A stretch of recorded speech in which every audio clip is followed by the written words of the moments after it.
So when porcupines are mating with each other, don't they stab each other with those quills, turning romance into disaster?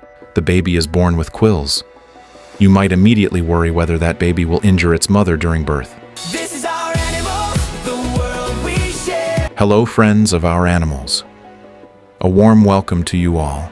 Today we're meeting a creature covered in quills, the porcupine. With its sharp armor raised high, it seems to tell every animal, "Don't even think about coming near me." And even its appearance tells you, "Look, but don't touch." But don't think that the quills covering the porcupine's body are the only amazing thing it has. So get ready. We're going on a tour to discover the fascinating and unique secrets of the porcupine.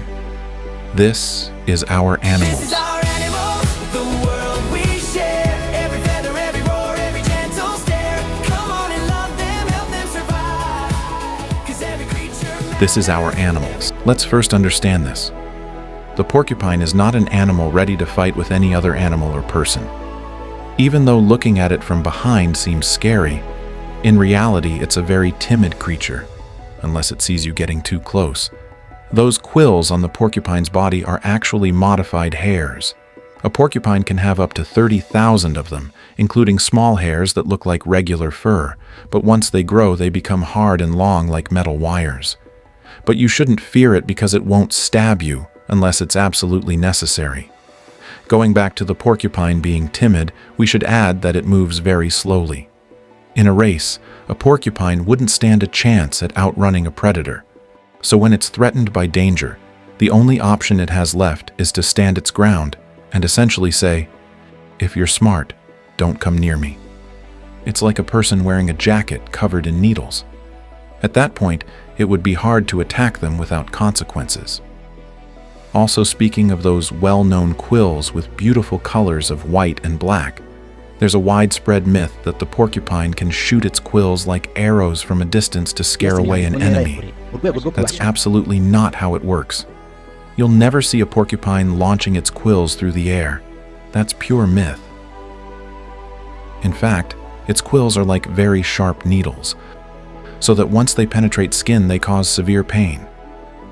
When an animal or person takes a risk and makes contact with a porcupine, it immediately pulls back, embedding that quill in the attacker's body. In simple terms, the quill detaches from the porcupine's body and remains lodged in the body of whatever attacked it. The nature of the quill, with its barbed tip, makes it very difficult to remove once it's penetrated flesh. And make no mistake, getting stabbed by a porcupine's quill is extremely painful. The porcupine's ability to defend itself doesn't rely only on its quills. It can also access very difficult terrain. For example, North American porcupines are excellent climbers. Yes, indeed, you find them walking on the ground, but they can also climb trees and demonstrate unexpected skills that might even impress monkeys.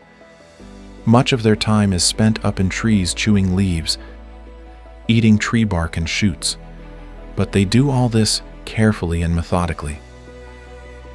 Another thing you should know is that porcupines are nocturnal animals. This means that when we and other daytime animals are sleeping, that's when porcupines come out and conduct their activities. Eating, climbing, mating. Nothing stops them. You might wonder what they're afraid of since they have their own quill defense system. Remember, they choose to avoid confrontation.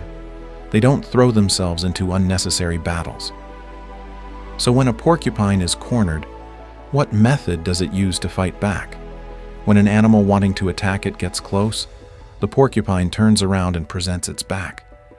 It crouches down, and its quills stand erect, sending a clear warning to the approaching animal. When it sees that animal continuing to advance, it shakes and rattles its quills, as if saying, "This is your last chance."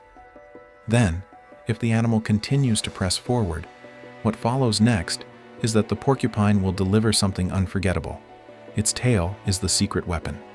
The quills on the tail are the largest and most formidable. As the animal approaches, the porcupine swings its tail, and if it makes contact, the attacker finds its face full of deeply embedded quills. You might wonder, so when porcupines are mating with each other, don't they stab each other with those quills, turning romance into disaster? That's an excellent question.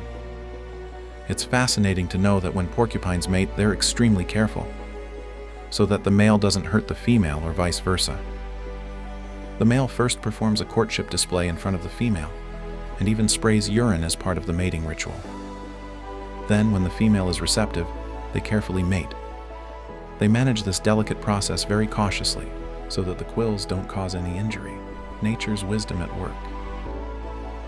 After mating, the female porcupine will give birth. The baby is born with quills. You might immediately worry whether that baby will injure its mother during birth. But there's no need for concern. The baby's quills are soft at birth, so that it passes through the birth canal safely. But within minutes to an hour, those quills harden, giving the newborn its own protection almost immediately. A baby porcupine stays with its mother for about 2 months, learning essential skills like finding plants to eat and how to protect itself from dangers. Perhaps you're wondering what dangers it faces when it has its own defensive weapons. Lions, leopards, and other large predators don't hesitate to hunt porcupines. Although successful kills are rare, these encounters often leave predators with serious injuries that can even prove fatal.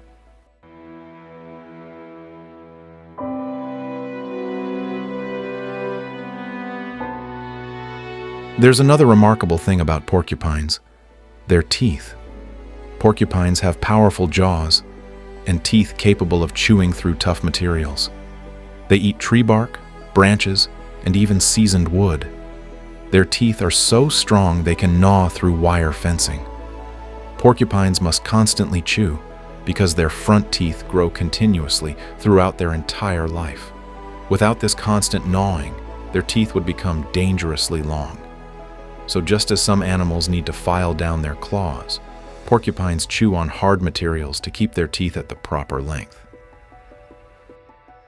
Currently, most porcupine species are not on the endangered species list, but that doesn't mean they don't need protection. Their habitat is becoming increasingly fragmented, especially due to deforestation. When forests are cleared, it becomes difficult for porcupines to find adequate food and shelter. So even though porcupines aren't critically endangered, we should work to prevent them from reaching that point.